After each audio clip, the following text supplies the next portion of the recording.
here now. So that was your heads up, Jaron. Well, good afternoon, everybody, and welcome to this month's meeting of the Broadband Task Force. I'll hand it over to Jaron here in a minute for some housekeeping items and public comments, but I just wanted to address one change in the agenda for today. Our friend Gail Hike is not feeling well today, so she won't be here for the Connecting Aging Communities presentation. And in her place, I will do a 5-minute synopsis of what we covered on that program. I was part of that with Gail. And then we'll lead into the other presentation. So a little bit of an adjustment to today's schedule, a little bit more time for the activity, but otherwise the agenda looks good according to plan. And with that, I can hand it over to you, Jaron, for opening comments, housekeeping, and public comment. Thanks, Chris. Welcome, folks. Great to see everyone again, and thanks for attending. Of course, today is a meeting of the Governor's Task Force on Broadband Access, and it is January 18th of 2023. Just want to remind folks that this is a public meeting that is being recorded. We've got a meeting agenda posted on the Public Service Commission events calendar. It's also on this task force's webpage. Folks are pretty up to speed on this, but if you can, when speaking, come off of mute, but when you're not speaking, if you could remain on mute, that would be great for audio quality. And then members of the public, if you could remain muted throughout the duration of the meeting, we will have a public comment portion coming up here very shortly. So I'm going to go ahead and do roll call of the members. And if you could just let me know when I call your name that you're here, that would be great. Chris Meyer. Here. Biko Baker. Marta Bechtel. I am here. Brittany Beyer. Here. Sal Carranza. I'm here. Shannon Clark.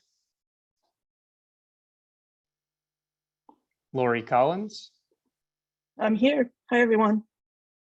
Doug Cox. Angie Dickinson. Here. Good Emily afternoon. Hi. Emily Dittmar. Here. Celeste Flynn. Here. Chris Herjong.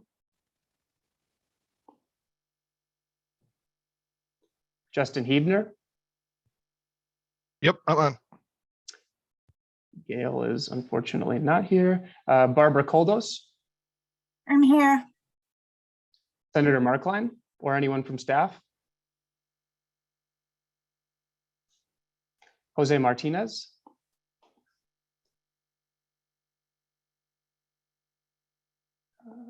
Representative Mursaw, or anyone from staff.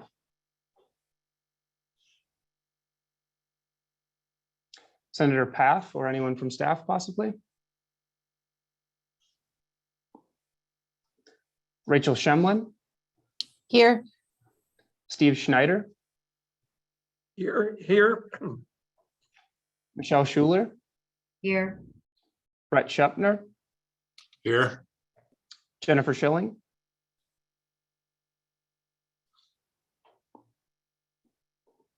Chet Streeb. Chad Young.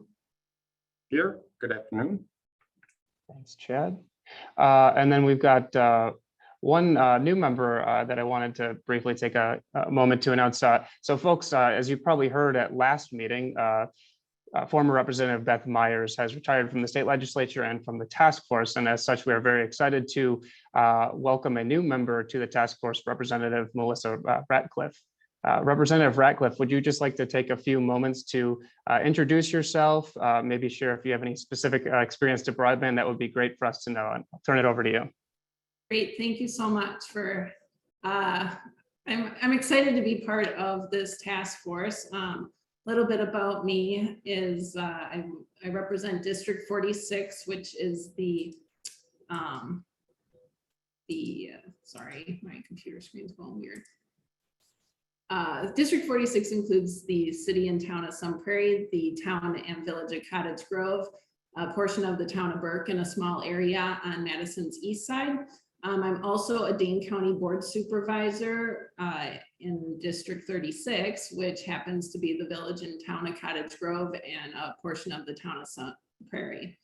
And so I was elected 3 times to the Dane County Board and also on the Village Board in Cottage Grove, which I recently resigned from.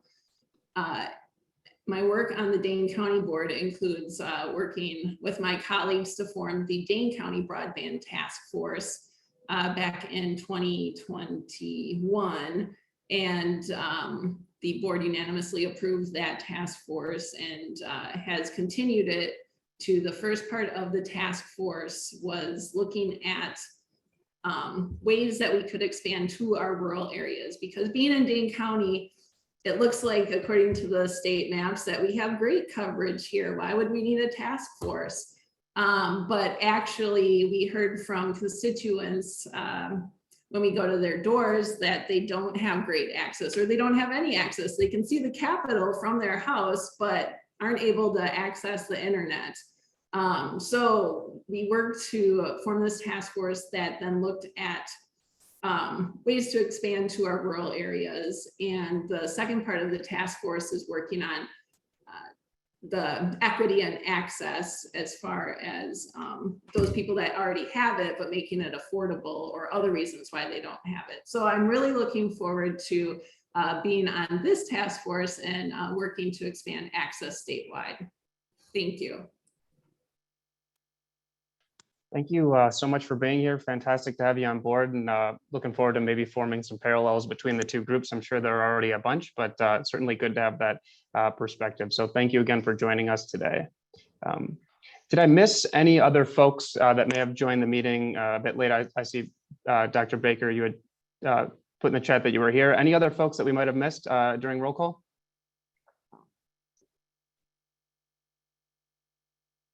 Jaron, Right. can I just mention that I think Jennifer Schilling is here. I could see her audio. Okay, sure. I'm not sure if you're able to speak now, but I can see your audio trying to connect.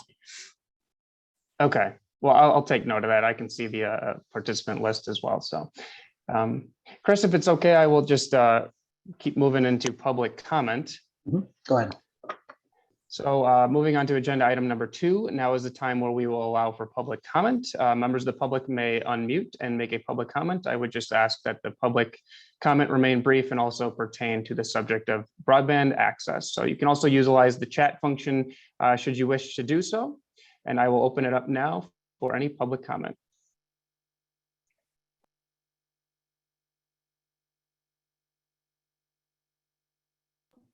I'm going to make a second call for any public comment.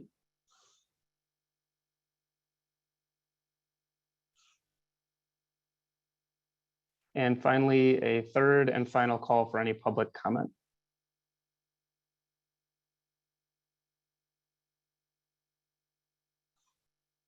I am not hearing anything, but I just wanted to also note that we do take written public comment on an ongoing basis. We've got directions on how to do so on our task force webpage, along with other important information like agendas, task force recordings, updates, things of that nature. So definitely an important website to check out if you've got any other questions. With that, I will turn it back over to you, Chris. Okay, thank you, Jaron. And as we mentioned, unfortunately, Gail can't be with us today. The next item is a presentation on the Connecting Aging Communities program. As I mentioned, I was part of that program back, and I actually forget the year, I think it was 2017 maybe, when we had this program. It was a program funded by Bader Philanthropies that really had one premise. We need to understand what services people could consume digitally in an effort to help keep people in their homes longer, right? We know that there are so many things you can do when you have internet access. What are they all? And certainly in this group, we've talked about the big things like telehealth and telework and teleeducation. But as we think today through our other presentations and about the work of the Broadband Task Force, the goal here is really to provide more access to the services people need in the new world. And I know that there was an article, and I've seen some folks in the telecommunications industry talking about the NTIA report that talked about low percentage of folks that would potentially pick up broadband in rural areas if it was offered. And I've always had a bit of a struggle with that, because we did learn through the Connecting Aging Communities that seniors don't buy broadband just because there's broadband available. They get broadband when there's a reason. And the pandemic brought about a whole bunch of reasons. In my former capacity as a director of telehealth, I can tell you that while healthcare certainly drove some adoption, church during the pandemic drove far more than we ever did with healthcare. Being able to connect with your church was an important resource, not just from the standpoint of your routine in life, but social isolation. And that was something else that was very clear with Connecting Aging Communities, is that we can start to develop ways to overcome social isolation with seniors when they have access to broadband services. So many folks retire up north and eventually become place-bound. And ultimately, the families have to move them into an assisted nursing facility or something to provide that extra level of support that with access to broadband could be delayed, right? With remote monitoring, smart devices in their homes. And of course, there are a number of things outside of the aging population. Just being able to telecommute to work from the Northwoods while your spouse has a job in the Northwoods, or being able to do any number of things that we all take for granted when we have broadband. So when we hear that people won't necessarily take broadband just because it's available, it's because they need a reason. And part of the goal of the Connecting Aging Communities is to paint the picture of what those reasons are. And they're fairly significant. So as we have our discussions today and we go through our presentations with our other presenter here in a few minutes, I think it's important for us to be thinking about all of those things. How will having broadband in a rural area really impact those people? Seniors, of course, but really anyone. And we need to think beyond the big things that were very clear during the pandemic and start thinking about those things like grocery delivery. How do we overcome social isolation? Being able to stay connected with family. Those things that maybe, again, we take for granted that suddenly become an opportunity with broadband access. The last point I would make is that I think COVID caused a realization that broadband is deficient across the country. I think that our lesson to be learned here is that we need to be ready for the next COVID. And broadband is going to obviously be a huge component of how we overcome whatever that issue may be down the road, whether that's in 2 years or 20 years. And so again, as we have these presentations today and during our activity, I want everybody to be thinking about what can you do with broadband that you can't do if you don't have broadband. And I hope we're able to hear from Gail down the road in the future, because Gail has a much better ability to present on the findings of the Connecting Aging Communities program. But it was fascinating to realize that even before the pandemic, so many of those services were being offered, even in very rural areas of Wisconsin, and could be participated in only by those who had access to broadband. Before we move on, though, I will pause in case anybody had any questions on the limited presentation I did on Connecting Aging Communities and try to answer any questions you might have.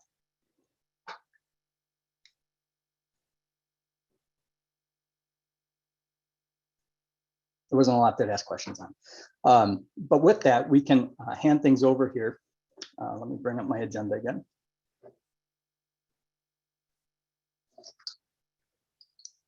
Our next presentation is going to be a review of the broadband internet and the Wisconsin economy. And Jaren, forgive me, I don't have the presenter's name written down. Can you introduce the presenter, please? Sure, absolutely. Today, we're fortunate to be joined by Stephen Deller, who is a professor in the Department of Agricultural and Applied Economics at the University of Wisconsin-Madison. And he is also a community economic development specialist within the UW-Madison Division of Extension. Stephen, thank you for joining us today, and I will turn it over to you. I can give you screen sharing capabilities here in just a moment, if you need them. Could you please? I need the crutch of the PowerPoint. But what I'm going to share with you, once I have screen sharing ability, here we go. You should be good to go. There you go. Would be good to go, and then I just need to start. There we go. What I want to share with you is that hopefully most of you have seen this report that we put out. The Division of Extension here at UW-Madison put out 2021. That's 2 years ago now. And one of the things that we did in this study is we tried to get a better understanding of how access to broadband, or the lack of access to broadband, impacts the economy. And one of the things I want to do is that there's two primary sources of data that we used in our analysis. One was the FCC data, which is the maps, and I'm sure you're all aware of that and a lot of the limitations to that data. But there's another data set that has proven to be very, very useful that I don't think gets as much attention, and that's the American Community Survey that's put out by the U.S. Census Bureau. And what they do is that they have a set of questions that they ask related to use of computer technology and access to broadband. And the 2021 5-year average was just released a few months ago. So this is another data set that we've been able to kind of look at to get a better feel for how broadband is connected into the economy. So what this is, this is a 5-year average. So you have to realize that this includes a couple of years pre-COVID. So it's not the most current data, but there are trends in this data that I think are very insightful. And it's a data set that we tend not to really look at very much. So one of the things that we wanted to do was to kind of look at this urban-rural divide. And how does Wisconsin compare to the national average? This is the percent of households that have internet access. And what we've done is that we've broken this down as by counties, where the largest counties are at the bottom there. Those are the mega counties. That would be like Chicago. I'm not even sure Milwaukee County is in this category. It's big, all the way down to the most rural, small, remote places. Two things to notice here is that Wisconsin seems to be doing a little better on average than the nation. I think this is something that we could probably celebrate and say, hey, maybe we're actually ahead of the curve here a little bit. So rather than looking at broadband as a deficit, maybe we should be looking at it as an asset. There is a rural pattern here. Notice that as you become more rural, access to broadband, the number of people that have broadband. Now notice they have broadband, not necessarily access to broadband, two very different things. Is more rural areas, the numbers tend to drop down. But still, we're looking at about 80% of households, more than 80% of households do have some type of internet connection, okay? But that includes cellular connections, okay? If we look at people that they can connect to the internet, but they can only do it through their smartphones, right? We're looking at between 12 and upwards of 14%. And as you become more rural, that dependency on just having a cellular connection to broadband goes up a little bit higher, okay? So yes, they have broadband or they have access to the internet, but it's only on their smartphone. We know that through COVID and the remote learning experience, trying to do a lot of things on your cell phone doesn't work. For example, remote learning. It's a poor substitute for having a fiber or a cable connection coming into your home. Okay. The other satellite, we're again looking at in Wisconsin of 7 to 12% have internet, but they have it through satellite connections. As you get into more rural areas, that percentage goes up. Okay. Now, satellite internet is better than simply having cell phone internet, but it's still not optimal. For example, if you're Zooming right now, there are glitches, there are hiccups. Okay. There's not a clear, stable connection. And indeed, the satellite providers will actually tell you that they won't sell you the service if your primary reason is to stream meetings like this or to do some other things, because they realize that technology is not good. And the satellite companies have actually come back and said, look, we really don't want to sell it to you because we know that you won't be satisfied with it and you'll be coming back and complaining later on. And we really don't want to deal with that. Okay. So satellite is kind of an alternative, but it's an inferior alternative. It's better than just having a smartphone, but it's still not as good as having fiber or cable coming into the house or into the business. Okay. Now, if you look by income, this was when we were doing that report and we were doing the basic data analysis for that report. This particular chart was a real eye opener. Okay. This is access to the internet for Wisconsin households by income category. Okay. Notice the blue bar charts. That's households that have income of less than $20,000. Across the board, whether you're in a rural area, the most rural area, or you're in the largest metro area, there's still a high percentage of low-income households that don't have access to the internet. This is a difference between the physical supply, which I think is where a lot of the attention is laying the lines and building the backbone out, and the ability to actually pay for a subscription.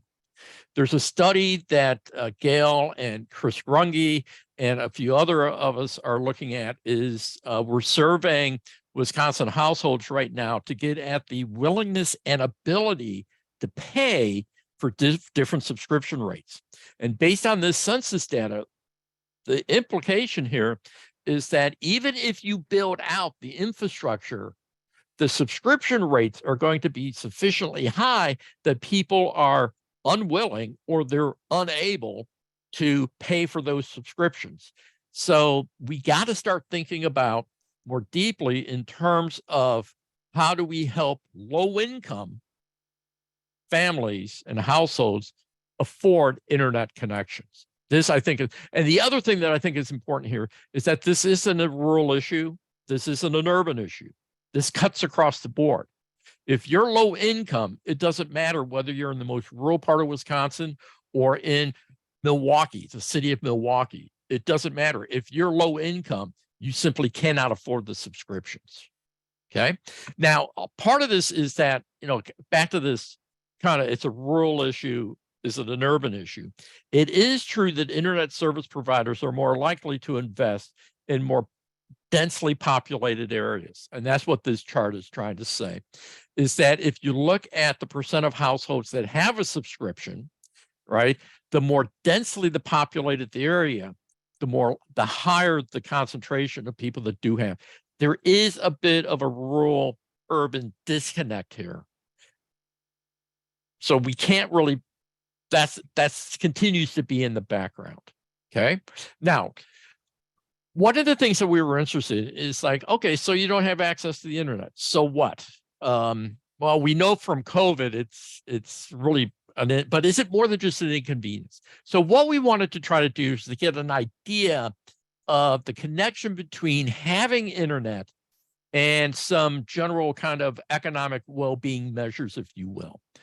One measure that we've got here is the percent of people that are reporting of fair or poor health. This is from the county health rankings. Some of you may have seen or be familiar with. These are for all the counties in the US. This is just not Wisconsin. Okay. Notice that there's kind of this inverse relationship, if you will. Essentially, it appears as though having access to the internet is associated with better health outcomes. Okay. As the percent of internet subscriptions increases, the number of people or the percent of people that are reporting for fair or poor health declines. Okay. This seems to be suggesting that having access to the internet actually improves your health. Okay. What about high school graduation, high school completion rates? There's a very strong relationship here between having access to internet subscriptions, having an internet subscription, and actually the percent completing high schools. Okay. This is kind of an access question, but it's also kind of a well-being question. I think we learned through COVID and the remote learning that we were kind of forced into. Having access to the internet from an educational perspective is fundamental. It's vital. You got to have it. It's necessary. Okay. If you look at third grade reading performance, there's also a positive relationship here. So households that have internet subscription are more likely to not only have children that complete high school, but are better readers in the third grade. Okay. Now, one of the problems that we've got with this, and this is where I'm going to get a little academic-y here, is that we know from that chart looking at income levels that higher income folks are more likely to have access to the internet. Lower income folks are less likely. okay, is what we're seeing here. Is this really not an internet connection, or is this a poverty connection? Okay, what we're not seeing here is that the internet subscription is really kind of a proxy measure for poverty. Okay, and we were concerned about that. So we dug a little deeper into the analysis. And what we did is that we essentially re-estimated those scatter plot lines, but we controlled for individual poverty rates. Okay. And what this is a regression equation. And just go with me here for a minute, is that if you redo that scatter plot and put in that trend line and control for poverty, in this case, the individual poverty rate, we still see that the percent of households with internet subscriptions still has a very strong impact on outcomes. So it's not this kind of poverty thing that's driving the results. We're actually seeing that having access to the internet does make a difference. So a couple of conclusions here. One is that from a national perspective, we're doing a little bit better than the nation on average. There's still a bit of a rural dimension here. Rural's behind a little bit. There is a big element around income levels, the ability and willingness to be able to pay for a subscription, for an internet subscription. For some households, $60 a month is they can't do it. It's unreasonable. Even if you drop it down to $20 a month, it may be unreasonable. Okay, that's the point of some of the research that we're involved with right now. The other thing is that access to the internet does have an impact on the broader economy, whether this is better educational outcomes, whether this is better health outcomes. This investment in internet is important. And I'll stop with that. Thank you. Well, thank you, Steve. That was incredible. I mean, data is always our friend, right? And you drew some very clear lines there about the impact of broadband, especially to those who are below $20,000. And I did have one question, and Yes. I want to open up to the rest of the group for questions, but you touched on it a bit right at the end. But when you discussed access and affordability, was there a point at which there is a right point for affordability? And you mentioned even going down to $20 may not be enough, but did you dig into that at all to get any more details about what affordability would mean? We are in the process right now. Kristen Runge and Gail Heck are part of the study that we're doing. And we have a survey in the field right now where we are trying to get a handle on that. And what we are trying to do is to actually come up with some threshold estimates. Okay. We're using a technique that's referred to as conjoint analysis. And we're having Kristen, if you want to jump in here, the response rate that we've got is just amazingly high. So I think we touched a nerve when we start talking to people about, okay, here are the different broadband packages, the different internet packages you can buy. Here's the different characteristics. Here are the different prices. Which ones do you want? People are responding to that. We're basing it on some work that was done out of Mississippi. So based on some other studies, we're finding those other studies are finding that there could be breakpoints as low as $20 a month. Okay, but that's Mississippi. Mississippi and Wisconsin are very, very different. Okay, so based on these other studies, it could be, $19.99 blue light special is still too expensive.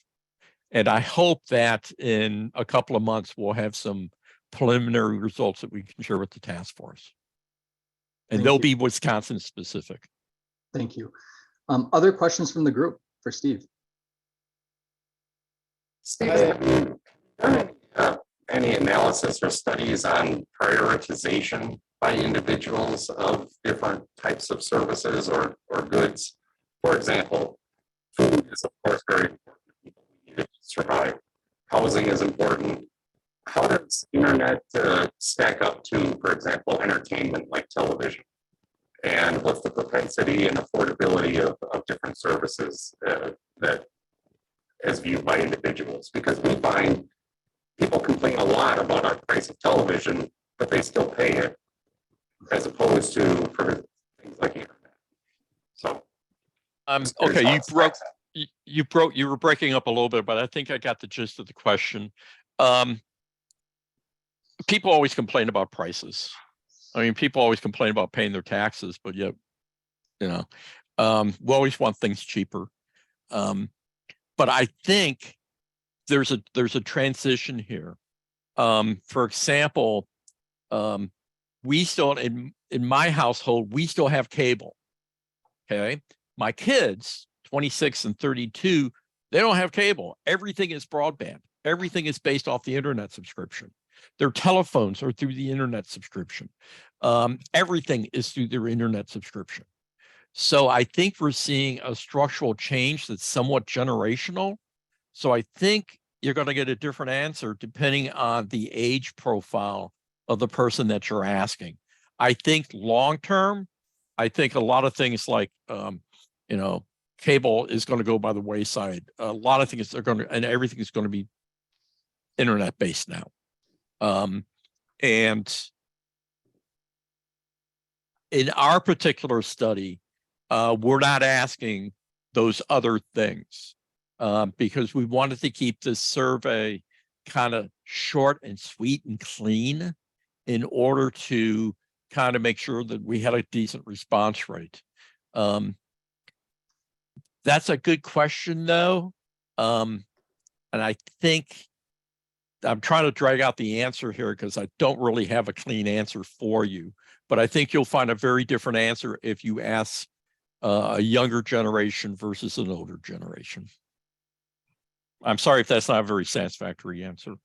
I can add to the answer too, Steve. So the study, as we're preparing to get the data, we are contextualizing, or we will be contextualizing some of the results with the historic cost of telephone. After adjusting for inflation, telephone in the 1980s, long before the internet, was something we all were aware of, was significantly more expensive than we might remember. That $30 bill in 1982 was, closer to $100 in today's dollars. So we'll be contextualizing some of that so that we can understand where it goes. And there is some national data available privately that's not specific to Wisconsin on how people do spend. So some of that data will be in the report that we are hopefully able to issue this spring. There is, that's a good point, Kristen, thank you. There is a second data set that's called the Consumer Expenditure Survey that's done by the Census Bureau, right, Kristen? Yes. And they do detailed surveys of how people spend their money. And we've explored, and part of that is internet subscription. Okay. Unfortunately, the way they word the question, it's really difficult to separate out an internet subscription versus your cell phone subscription. So that's another data set that we've been exploring that will allow us to kind of bring in the amount of detail that's in that consumer expenditure survey is mind-boggling. I mean, they actually say they can estimate how much people spend on a carton of eggs. So it's almost like there's too much data there. So in theory, we'd be able to tell you how much people prefer internet to a carton of eggs. But it's, like I say, it's the questions are not as clean as we would like. Thank you. Thank you both. Other questions from the task force? Hi, thank you for the very good presentation, and Dr. Diller. My name is Sal Carranza. I'm a retired, worked for the University of Wisconsin system for many years. Really is not a question, it's more like a kind of a statement. I don't know how longitudinal your data is, whether it's just through COVID or is previous to COVID, because we know that opportunity gap and poverty have an impact both on graduation rates and reading, even before COVID. COVID just exacerbated everything, correct? Moving forward, I think in schools, they might have the opportunity to have access at their school. However, that opportunity gap is going to continue when they go back home, correct? So, Correct. so looking into the future, how much not having internet, even kids that might be able to access it at school, how much impact will have moving forward when they don't have that opportunity for homework, for research, whatever they want to do when they go home. I don't know if you have a sense of how important this will continue being, even though students will be back at their schools with access. I think that that's a fascinating question. And I think with the American Community Survey, we can go back 10 years. So we have 10 years of 5-year moving averages. So we could look at pre-COVID, post-COVID. And I think that would be a fascinating research question. In terms of the FCC data, we do have a student that is looking at changes in broadband access and health outcomes using the FCC data. And what we got this data from some work that Professor Elizabeth Mack over at Michigan State University has done. She's put together a panel at the county level of FCC data. And her comment is, and the student is finding this, is that earlier FCC data is really bad. It's almost like don't use it. It's so bad. So are we getting these goofy results because the FCC data is really bad, or are we getting these goofy results because we haven't thought this through properly? Right now, based on Professor Mack's interpretation, is the farther you go back with that FCC data, it's really, really poor data. So think about all the loopholes with the data now, all the problems with the data now. You go back 5, 6, 7, 8, 10 years, it's multitudes worse. Thank you very much. That's very interesting. Other questions? May I ask another question, Of Dr. course. Scheller? You just brought up healthcare, and even after COVID, moving forward, I think we have seen, even me personally, trying to access my doctor. I don't get an appointment in person. It takes probably 3 months before I can get it. I have access virtually. So people that do not have access to the internet, to be able to have an appointment soon enough when they have a health issue, might have a big impact moving forward, regardless of what happens with whether we have back to a more normal situation. So my sense is that this situation, when you do not have access, is going to just exacerbate and worsen health conditions to those who do not have access. I don't know if you have a comment about that. I think you're right. I think that telehealth, a lot of the work that was done on telehealth was done pre-COVID. And a lot of the telehealth work kind of was essentially, it wasn't coming out very positively on the telehealth side. It was basically saying that a lot of health hospitals and a lot of health clinics abandoned telehealth because it was just easier for the healthcare providers, for the patient to come to them. But now post-COVID, I think all the studies that were done prior to COVID are kind of irrelevant now. And post-COVID, I haven't seen anything that's out there, but I think the telehealth connection is going to become more and more important. I think people are becoming more comfortable with it, and they're able to, in my own situation, there's been some times that I've just, got on the UW Wellness or whatever its website, whatever the page is, and send a simple little question. And, at some point a nurse would respond and say, no, you're fine. You don't need to come see me. Or thank God this hasn't happened. Oh my God, get in and see me now. I think we're going to be able to use that more and more and more. And I think that's going to improve health outcomes. I think just general educational levels is going to improve health outcomes. Dr. Baker, you have your hand up. Yeah, I'm wondering if there are, and I appreciate the regression analysis. I'm wondering if there's any correlation that you saw between the urban and rural divide, like that sees people of certain economic status not wanting it. Are there any correlations that maybe we could stand out? Is that relationship stronger in rural areas? No, we did not.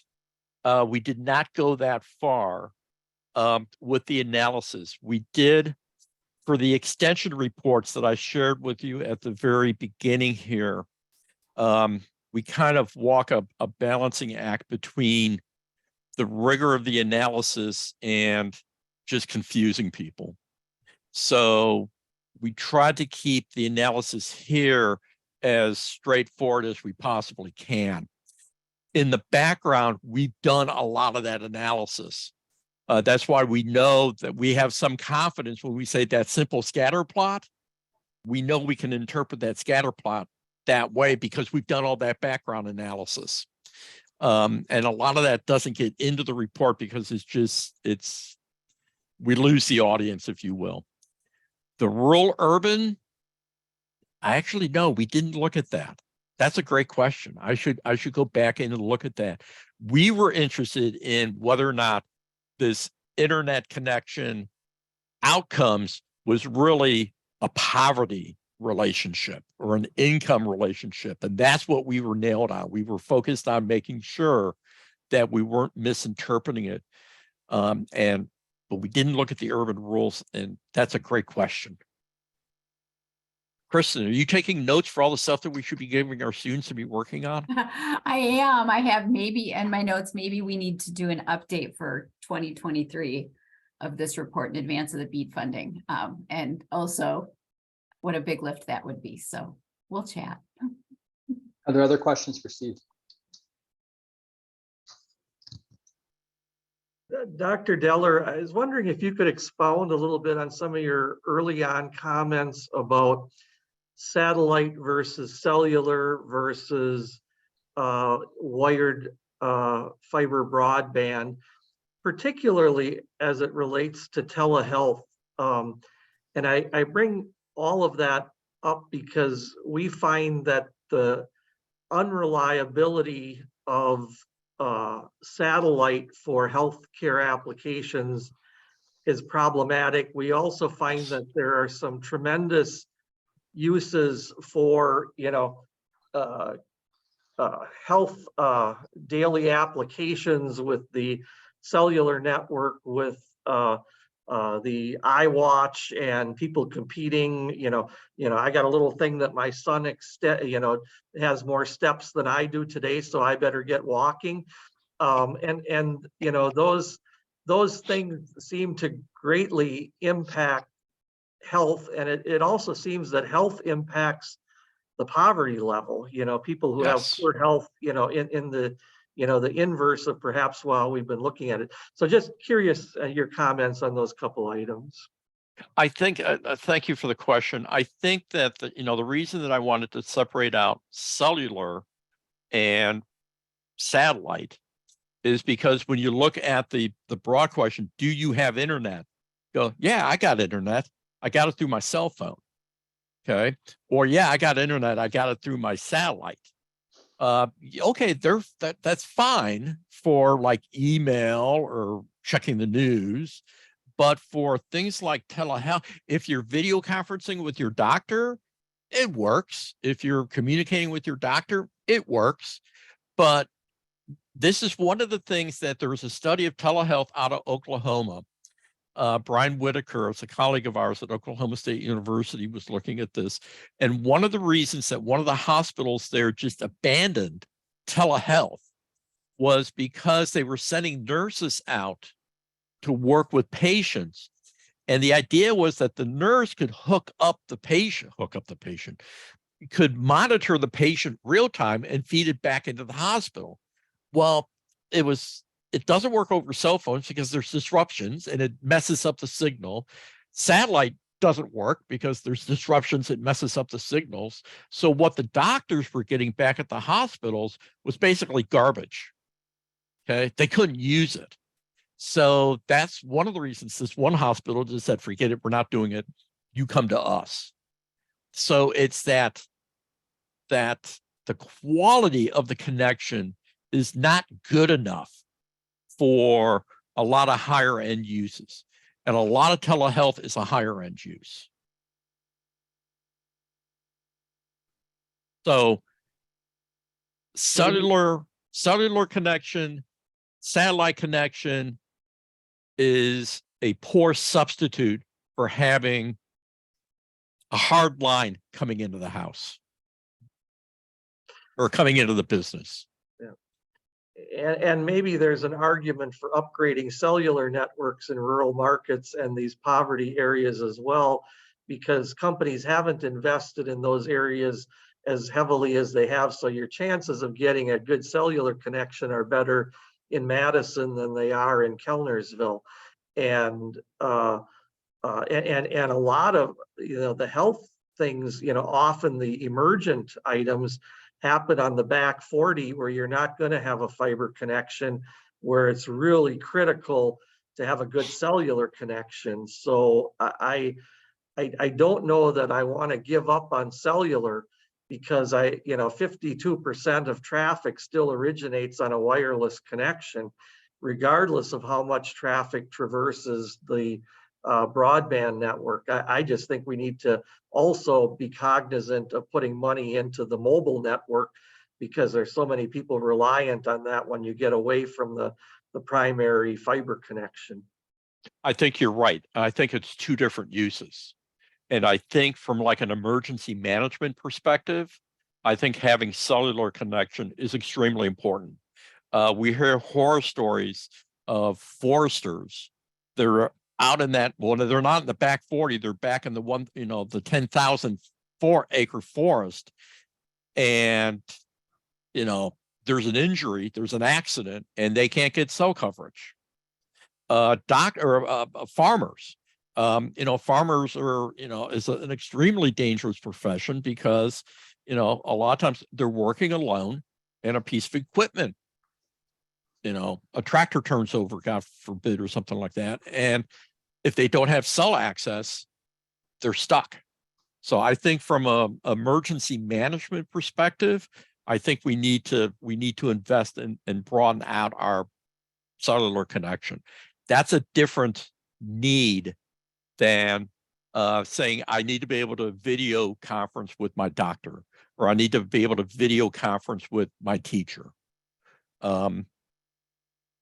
They're different needs. Steve, there was a question in the chat from Barb, and she had a really good question about opportunity costs and inaction. Has there been any quantification of what type of economic development we could potentially miss out on in some of these rural areas if there's not improvements to broadband? Oh, a lot. One of the things that a lot of communities now, rural communities, are doing is they're moving towards placemaking. What they're doing is they're kind of shifting their focus from focusing almost exclusively on jobs and businesses to people. What can we do to make this community a more attractive place to live and work? I was just at the Sauk City Prairie Sacks, their annual Economic Outlook Conference, and they have embraced, and they're just, if you go north of Madison, right as you exit out of Dane County and go into Sauk County, they're right there at the Wisconsin River. They haven't embraced placemaking. And what they're doing is, we want to invest in the quality of life of our community so that people want to live here. Then good things will happen. Broadband's necessary. It's people won't consider moving into an area if they can't get broadband. And that can be the cause of death to a lot of communities. We've actually seen that study that I did with Brian Whitaker at Oklahoma State. We've actually seen the study's getting a little dated now, but access to broadband can actually raise the price of a house by as much as $5,000. Now, why is that? It's people wanting to move in. So if you have two houses that are identical sitting side by side in a rural community, one has broadband, the other doesn't have broadband. The one with broadband will average about $5,000 more in terms of value. The only reason that's what's driving that is that people are willing to pay for that to have that access. So it's gotten to a point where before COVID, broadband was a nice luxury, maybe. It's become necessary now. I know my if my kids 32 and 26, if they were trying to be recruited to a community that didn't have broadband, they wouldn't go. No. I know that. They wouldn't go. I've got to a point that if I was recruited to a place and they didn't have broadband, I probably wouldn't go. Because I become so dependent. I mean, what we're doing right now, we become so dependent upon it. I couldn't function. I couldn't work without broadband. It's become necessary. It's not a luxury. Other questions? Dr. Baker, I see your hand is up yet. I'm not sure if that's from the last question, but are there any other questions? For I Dr. had Butler? one more question, and it's been a long time since I looked in the back of the ACS. That's done by Census Tract, right? It's census tract, census block. We use the county, and the reason that we use the county is because we match it up to the county health rankings data. That's all at the county level. We match it up to a lot of the Bureau of Economic Analysis, Regional Economic Information System, all the employment and income data. That's at the county level. So we have all this data at the county level. But we can break it down to census tract and census block. Yeah, the reason why I'm asking that is because of the FCC maps, which are sort of, not going to get that deep, and so I wonder if there's some way where we can layer or visualize the census block, sort of analysis, overlaying that with the FCC maps. Yep. Just because I think that, I think both for the county and the state, there's got to be some type of deeper assessment, in my opinion. But I wanted your opinion about that. There is Matt Kears in this report that's on the screen right now. He's actually got a map in there that's looking at something like that. The map is intuitive to him. Every time I look at it, I gotta squint my eyes to make sense of it. But Matt's been playing around with some of that stuff, and we could revisit it if you'd like. Yes, that would be helpful because there's a group in Wisconsin, Milwaukee, that are really interested in this. Just because we know we don't have, it's Milwaukee. There's speed. We upload download speed, but we do need a more sophisticated assessment to get our stakeholders excited. Otherwise, they're going to continue to be on the the sidelines. So if you connect me or someone from the PSC connects me, I'm excited to talk to Matt because he sounds like my type of nerd. His maps. Oh, I try to make maps, and then he just looks at my maps and snarks and goes, "Yeah, right. Give me the data." Other questions for Dr. Deller? These are great questions. I think the last comment I had when you were doing your presentation, Dr. Deller, defining rural is really tough for the federal government. I know that within HRSA, there's at least 3 definitions of rural. And I think that, as we move forward, that's one of those things that needs some clarification. What is rural versus urban? Because I see you broke it down in your presentation, and I suspect that's probably because there isn't a great definition really at the federal level. There's several. That's like saying define art. It's in the eye of the beholder. Actually, there is, for the county levels, there's really or kind of the traditional metro, non-metro definition. And it's, oh boy, I feel like I'm being tested here. You have to have a place, at least one place with 50,000 people. I'm not going to go down that path because I'll get it wrong. But this is really something that is really fascinating because if you can picture Dane County, and you think about Iowa County to the immediate west and Greene County to the immediate south, right?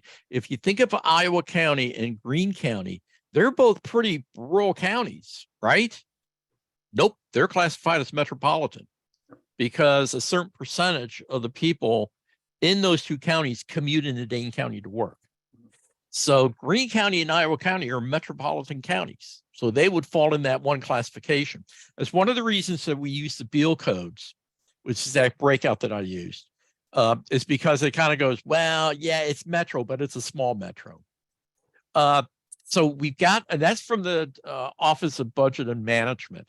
And they do this because a lot of federal funds are divvied up based on your classification. Okay. So that's one issue. But the other is that the census has a definition of rural that they just changed. It used to be that if you had a rural place or a municipality, say, that had less than 2,500 people, it was considered a rural place. Okay. If you had more than 2,500 people, you were an urban place. They just changed the definition from 2,500 to 5,000. Okay. So now, why? I mean, why did they change that? What was the rationale? I'm sure they had a good reason for it. But this is where it kind of comes into the eye of the beholder in terms of what do you mean by rural? What do you mean by urban? Because you're going to get different answers depending on which definitions that you use. It could be a real can of worms. And I asked that question because I worked in the world of telehealth, and Marathon County, right in the middle of the state, is an MSA, Metropolitan Statistical Area. And it always baffled me because they have 4,000 more cows in that county than they do human beings. And I just think that should be a litmus test for whether you're rural or not. It isn't. It is. It's a, I think when we're talking about policy, we can kind of have this discussion, what's rural, what's urban. But when you come down to actually divvying up federal grant money or even state grant money, and you're trying to earmark it and target it, these definitions matter. And it gets to be, that's why we're so focused on that FCC data, even though we all know it's terrible data. We're focused on it because that's the data that drives where a lot of the federal monies go to. So it's something that we have to keep in the back of our mind. The other thing is we keep kind of saying, this is a book chapter that Tessa Conroe and I just put out in an edited book, is what does rural America look like? Well, how does that picture change if you change the definition of rural America? And one of the things that we found is that if you take all the counties that were classified as rural in 1970 and trace them through to today, rural America doesn't look that bad. Okay. The problem, though, is that a lot of the counties that are making rural America look good were reclassified as metropolitan. Mm-hmm. So all the counties that are not being reclassified as metropolitan are remaining non-metropolitan. They're remaining non-metropolitan because they're not growing. So almost by definition, we're making rural areas look as though they're doing worse because the way we collect the data. Anyway, I'm sorry. I could ramble on here. Kristen's smiling, going, there he goes again. He's rambling. Any other questions? It's been a fantastic discussion. Dr. Deller, you got us talking today, which is great. That's the goal of these presentations. So thank you. Lots of really good discussion here. Thank you. I'll stop sharing now.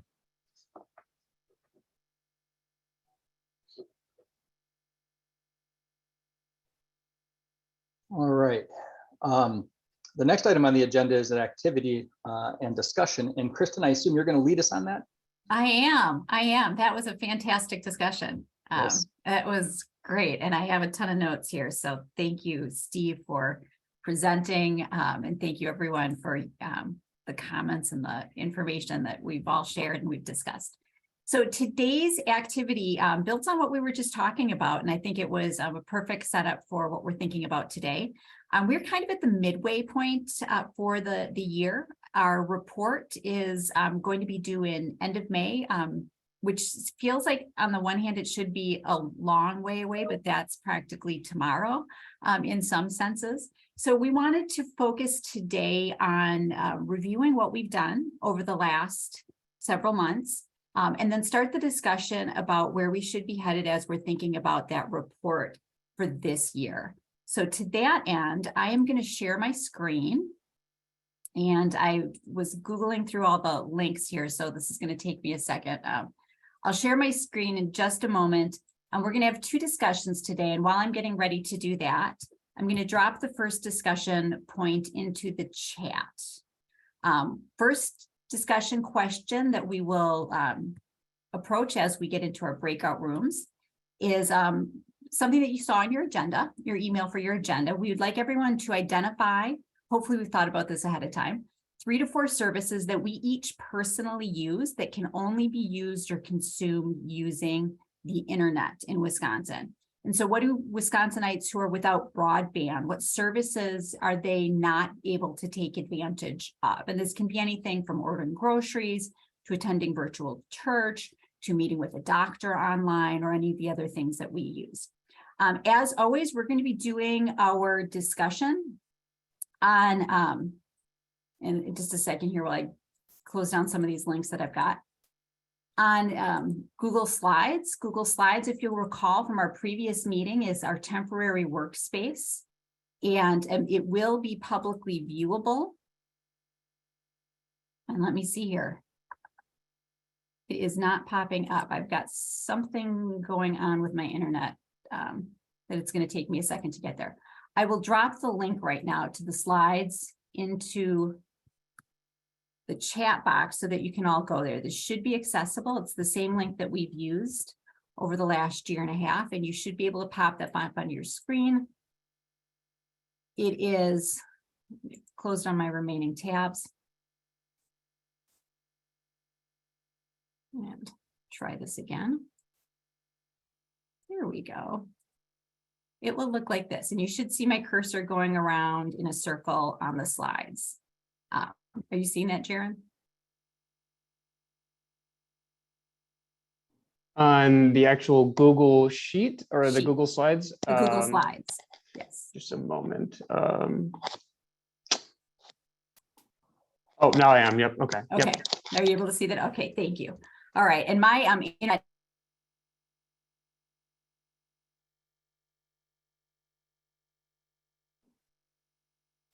I lost you there, Kristen. I can't hear you anymore. I'm not sure if others can't hear you either. Would it be helpful if I screen share on Kristen's behalf? Would that be helpful? I'm seeing some nodding. All right, give me a sec. I'll punch it up here. Can you hear me yet? You can hear me now? Yes. Oh, excellent. Okay. I apologize for that. We had an internet waffle this morning at 10 a.m. and I called my service provider and we believed it was done and over with, but apparently it's going to happen again while I'm hosting. So what we're going to do is get into breakout rooms. Note the number of your room as you get into the breakout room. Your number will correspond with the slide that I'd like you to take notes on. And if it's all right with you, for the next 15 minutes, we'll discuss this first question. And Rory, thank you very much. You went right to that first question. Identify 3 to 4 services that you personally use that can only be consumed online and that Wisconsinites without broadband access or will lack access to. And this could be anything, but a few examples, like I said, might be groceries or attending virtual church. Now, as an orientation, if you look back on the second slide past the title slide, I've got a little summary of our year in review. Prior to convening in September, and I just want to refresh everyone's memories as we're answering these questions today.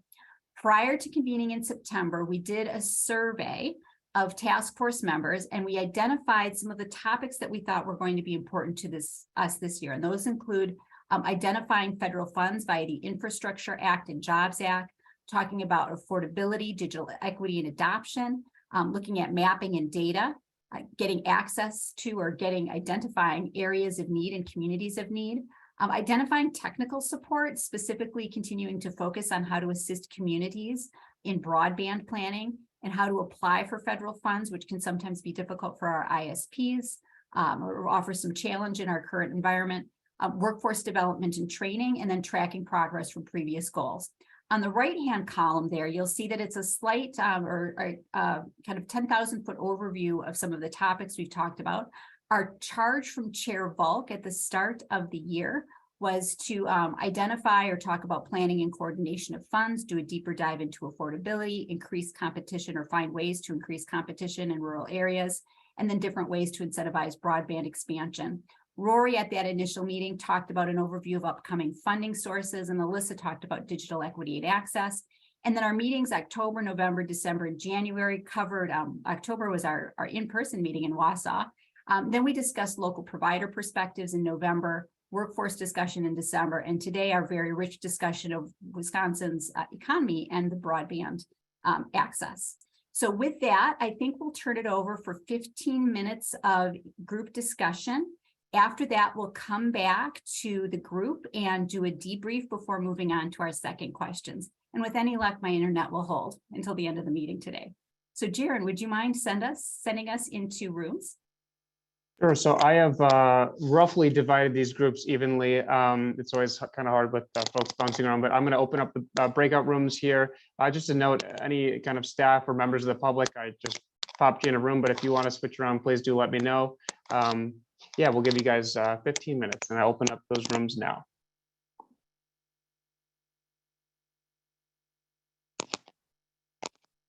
Kristen, I did not put you in a room. If you would like to be, I certainly can. I didn't know if you wanted to pop around. I am going to turn off my phone and call my internet provider to see for the next 45 minutes. It happened once early on in the meeting and I thought, uh-oh, okay, hopefully that's the last time today. So, okay, yeah, no worries. All right. Originally.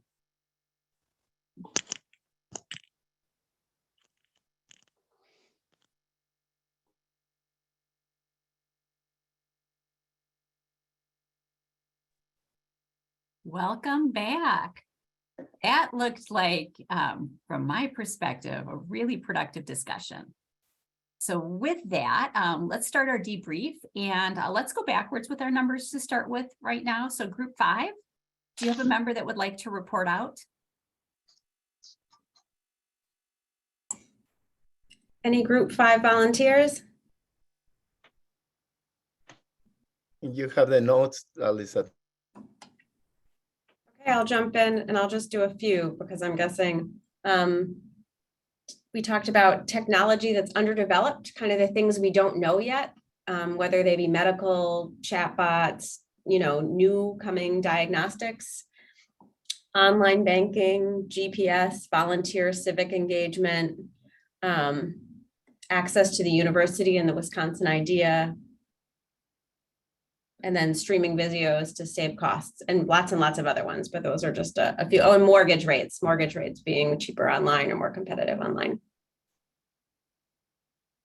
Can we pass it unless somebody from 5 wants to jump in with another? Well, an interesting one was having access to YouTube to find out how to do things. Pretty much every one of us has used YouTube to say, how do I do this, right? Yeah.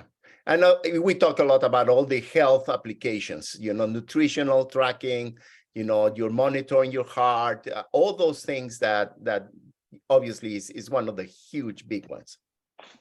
That's enormous. That's enormous. All right. Thank you, group 5. Let's pass it on to group 4.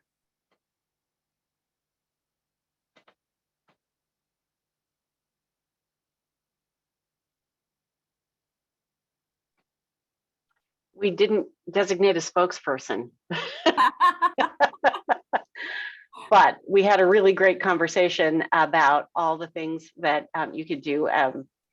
For starters, education, anything education, home security, MyChart access, managing personal finances, booking appointments that have to be done online, updating your iPass account, and then staying current on things that have traditionally been printed documents. New editions and new versions are often done or posted online rather than waiting a year for a new version of a book.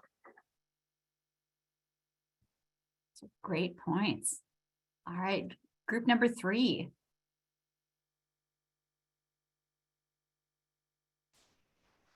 I can go ahead and since I took the notes. So we talked about, and certainly there are a lot of duplicates, but you know, making airline travel plans, banking online, signing kids up for appointments or school, financial investments, ordering tickets to sports events, cultural events, accessing federal support, examples like food stamps, utilities monitor energy use to help customers become more energy efficient using broadband, accessing cottage industries like, you know, bakeries or the eBay,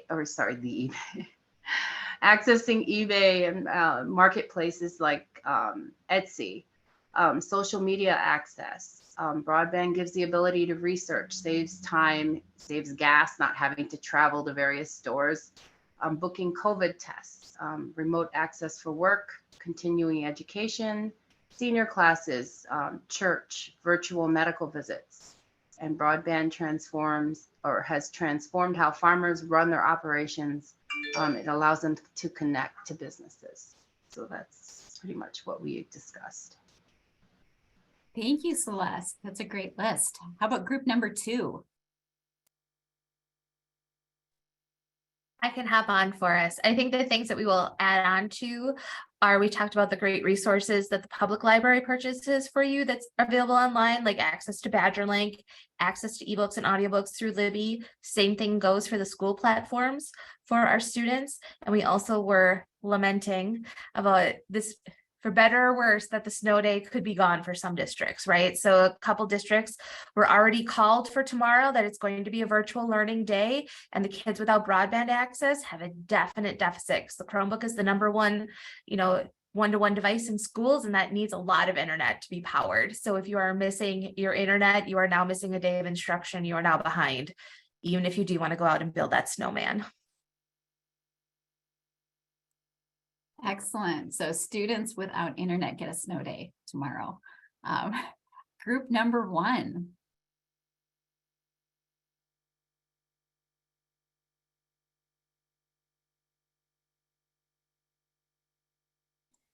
Chris, I don't think we can hear you, or I can't hear you.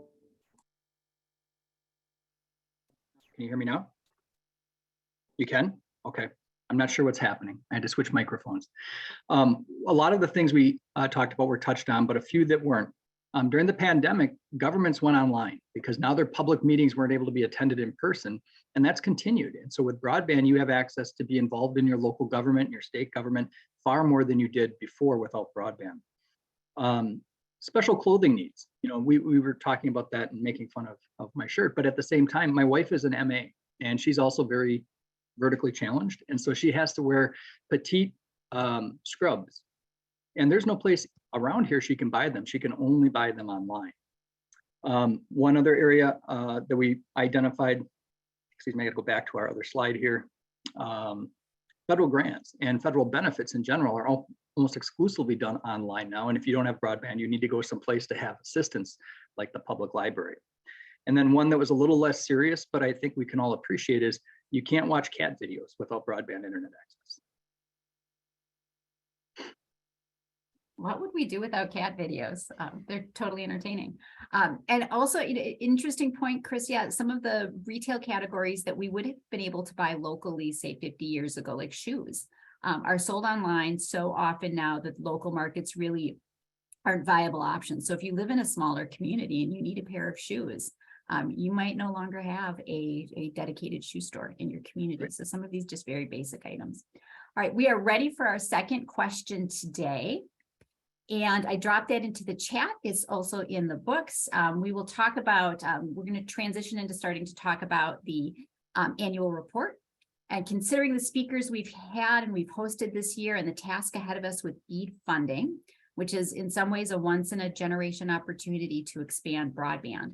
As we begin looking towards the report, what topics, what data, what messages should we be thinking about? How might the content of the report serve and inform the state's 5-year action plan?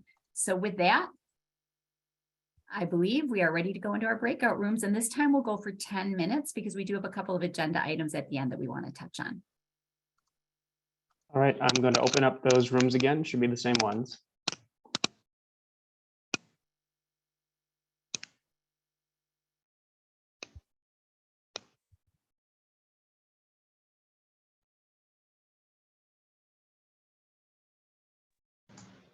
Welcome back, everyone. It looks like it was another good discussion.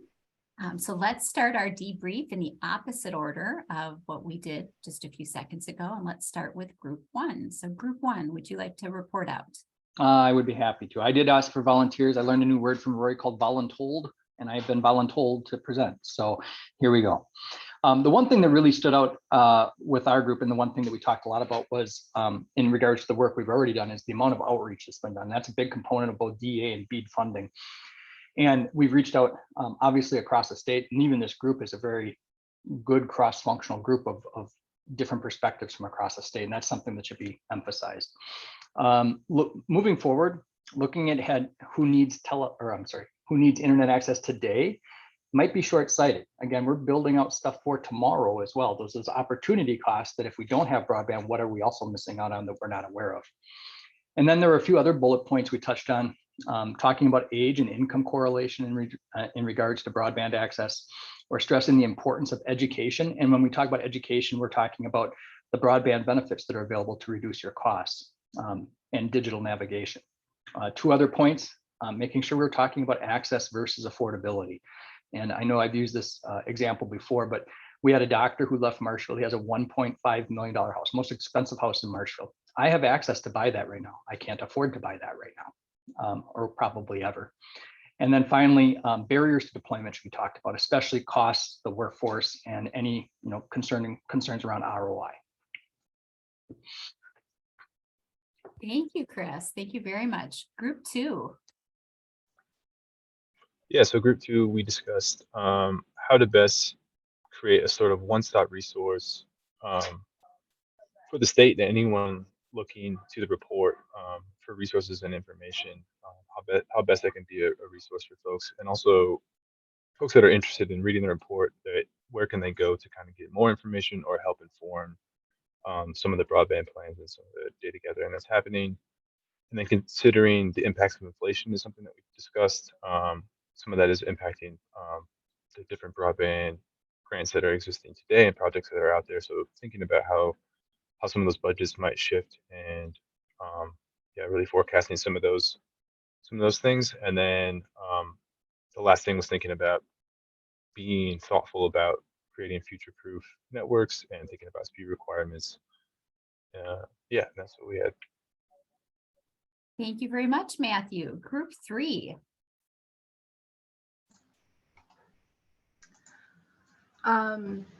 So some of the things we thought that the annual report needs to address are resources required to put the fiber in the ground, labor, supply chain issues, fiber, the lack of access to fiber, support functions that are inadequate, such as locating or engineering. How do we, another topic was, how do we help support small communities that don't have the resources for grant writing and administrating or follow-up requirements? Collaboration to help communities. We need to engage communities within counties that may be left behind because they choose not to participate.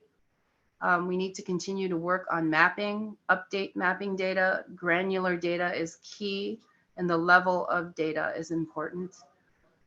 It also needs to address the cost availability and creating equity for broadband users. Thank you very much, Celeste. Group number 4. Hi, this is August. Our group we started out talking a lot about mapping also, and that led into discussion about definitions. So from the definitions perspective, that's what does unserved really mean? Because the feds have 2-3 different definitions, the state has a definition, and then the law has a definition, and those don't all line up. But basically focusing it on from a public's perspective so that they understand, okay, the FCC is doing this. They're tracking availability. They're not necessarily tracking actual. And this other map might be tracking actual, and the state's doing that through these tools. So that informational piece being more focused on the person who is not kind of in the know. You know, we're all to a lesser or greater extent in the know, but that information, just we know those things, the public doesn't. And they're just saying, I just want high-speed internet. You know, they're not interested in all of the nuance that we're involved in. So the Fed versus local, doing clarification on that, providing some recommendations in terms of tools, recommendations in terms of, are we focusing on the very last 1%, or are we focusing on the most houses we can get? Because yes, it's going to be a lot of money, but we're probably still not going to hit everybody. So how do we, what's the recommendation? Are we going to go after those worst of the worst, or are we going to go for that rural subdivision that would be a long run, but then we're going to serve a lot of people? That's another recommendation. And then measures are related to all of those. How do we know we're improving? And that gets back to the speed tests and Wiser and the other one, I can't remember the name of it. GeoPartners. GeoPartners, thank you. Did I hit everything, team? Coulter, do you think I hit everything? Think so. I might have missed this. Did you mention anything about suggestions and best practices? Yep, but I'll just hit it again because that's a big deal. We can't, because of home rule, we can't tell individual entities what to do, but we can still suggest. We can say, we suggest you do X, we suggest you do Y, we suggest you do Z. So give them a little bit of a framework that they can ignore if they want, but at least you get them a little farther down the road. Thank you, August. And group 5. I'll do that. I think this is sort of an echo or of what we've heard, but our group also talked about this, like simplifying and demystifying the steps for communities. So when they want to, improve the broadband, that's clear to them. There was some discussion around competition in the marketplace and what sort of the role of the task force in the report in promoting competition or thinking about the role of competition, preferring to have Wisconsin workers in the jobs, putting the infrastructure in, and how do we get skilled Wisconsin workers getting those good jobs. There was a little bit of discussion around the really positive impact young people teaching older people about technology has and how that's been a successful model across Microsoft and 4-H and through the aging, and that's maybe a model we want to dig into a little bit. And then I would just say a little bit, some interesting discussion about maybe we need to move away from talking about speeds and talk about the actual technology, because there are some technologies that are better and maybe more future-proof, and that some of the discussions about speed might not get us where we need to go, and we might need to really pivot to the discussion more specifically to technologies like fiber. And so that was an interesting thing to start probing, I thought. Anyone else from group 5 want to chime in? Well, the other conversation we had is about how do we train the people that are going to be installing, developing these technologies that are here in Wisconsin, that what we do stays with Wisconsin, that what we do impacts our state, and that we don't have to bring some contractor from outside because we don't have the capacity here. So that's extremely important as well.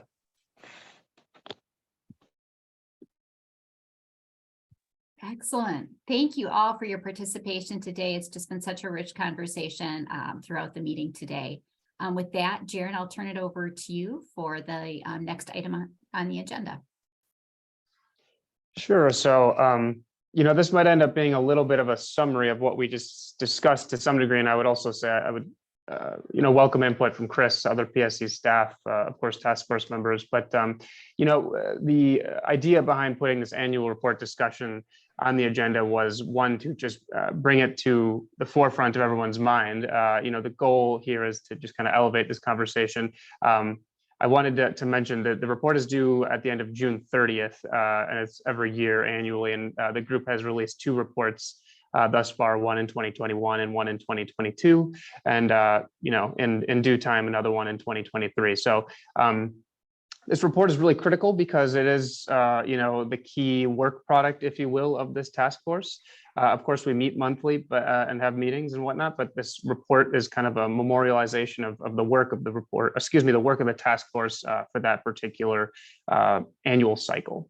At a very high level, the task force is charged with preparing this annual report, include the current state of broadband in Wisconsin, provide recommendations for policies and initiatives to overcome challenges that hinder, statewide access, affordability, and adoption. A couple things I wanted to mention just kind of as we gear up for this drafting process and prep for this drafting process is, encourage folks to the extent that they would like to go out and revisit those old reports. We've got those posted on the task force webpage. And I can share those out as well if it's helpful. But in 2021, we released the report. Obviously, again, in 2022, we had sections within those reports, things that focused on the task force process and methodology. As I mentioned, the current state of broadband, the current state of digital equity, some of the funding that's on the horizon. That horizon is becoming, closer and closer as time creeps along. Updates on past recommendations. The 2021 report and the 2022 report put forth a number of recommendations, and updates on those recommendations if there has been significant movement or meaningful movement. And then, of course, in 2023, we have another opportunity to put forth new recommendations should task force members feel that that's appropriate. So I think the overall structure, if you're looking at those old reports, can remain somewhat consistent from year to year. Of course, we've got flexibility to do whatever folks see fit, but I think we've got a kind of a nice structure built forth. So obviously what we discussed today, whether it's DEA, labor, supply chain, workforce issues, local community collaboration, we've covered a lot of topics, and we can certainly include that in the report. But I just wanted to kind of call out, staff at the WBO level, our Wisconsin Broadband Office level, are very much involved when it comes to copy editing, graphic design, compiling of these resources. But we are very much reliant on task force members and task force discussion and task force meetings when it comes to kind of the report content, things like recommendations, case studies, things of that nature. So one thing I wanted to think about now that we've kind of leveled this discussion a bit is case studies in particular are very helpful in kind of illustrating whether it be a recommendation or a particular point that the task force wanted to highlight. Those case studies are really key. And I know we made an effort to put a good handful of them in the past 2022 report. So if folks have case studies, those are great. Please send them along, share them with me. It's never, of course, the report's due in several months from now, but that's going to come up on us quickly. So the best we can kind of get started on that is good, I think, in my mind. So I would open it up now if there's any questions, concerns, discussion points, or maybe other PSC staff members or Chris would like to chime in. So I'll just open it up now. Any other comments?